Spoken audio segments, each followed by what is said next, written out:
बात केलेलं आहे। काही राजकीय दबाव होता का? कारण माजी खासदार मुंबई खासदार राहिले, वजन आहे शिवसेनेमध्ये त्यांचं, असं राजकीय दबाव तुमच्यावरती कशा प्रकारचा होता आणि किती राजकीय कुठल्या दुसऱ्या नेत्यांचा हस्तक्षेप होता का दबाव टाकण्यामध्ये पक्षाच्या? राजकीय दबाव तर तसं तो जास्ती असण्यापेक्षा जो एक मेंटल ट्रॉमा मला दिला जात होता, एक घरच्यांकडून जे प्रेशराईज केलं जात होतं, जसं नवरा मला मारहाण करून बोललेला आहे की माझ्या वडिलांनी 2 करोड रुपये इलेक्शनसाठी लावलेले आहे, तुझ्यामुळे त्यांच्या इमेजला जर धक्का गेला तर म्हणजे तू बघ तुझं मी काय करीन, असं सगळं म्हणजे इतकी त्याची विकृत वागणूक त्यांनी देऊन मला जे एक सर्टन असं ट्रॅप्ड मोडमध्ये ठेवलेलं आहे की नॉर्मल लाईफ हे माझ्यासाठी नव्हतंच कधी।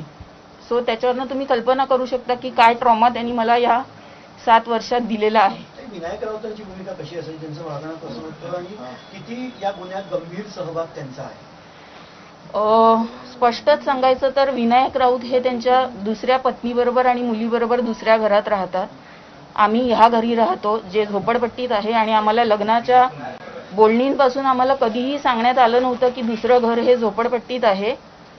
आणि विनायक राऊत हे नवरात्रीच्या घट बसतो त्या दिवशी आणि घट उठतो म्हणजे दसऱ्याच्या दिवशी फक्त त्याच 2 दिवशी आमच्या घरी यायचे, इतर वेळीस ते कधीही आमच्या घरी आले नाहीत। आणि ते फोनवरनं मला अमुक गोष्ट कर, तू ही जबाबदारी घ्यायला पाहिजे, तू ती जबाबदारी घ्यायला पाहिजेस, पण त्यांनी त्यांच्या मुलाला त्यांच्या बायकोला कुठलीही गोष्ट समजावून सांगितली नाही आणि ते फोरफ्रंटवर कधी आले नाही, ज्याच्यामुळे यांचा दोघांचा अजून राग आणि ते सगळं फ्रस्ट्रेशन आपण बोलू शकतो ते त्यांनी माझ्यावर अजून व्यक्त केलं। एक कुटुंब प्रमुख म्हणून जसं माझ्या सासऱ्यांनी हे सगळं सांगायला पाहिजे होतं त्या दोघांना, ते त्यांनी कधीही केलेलं नाही।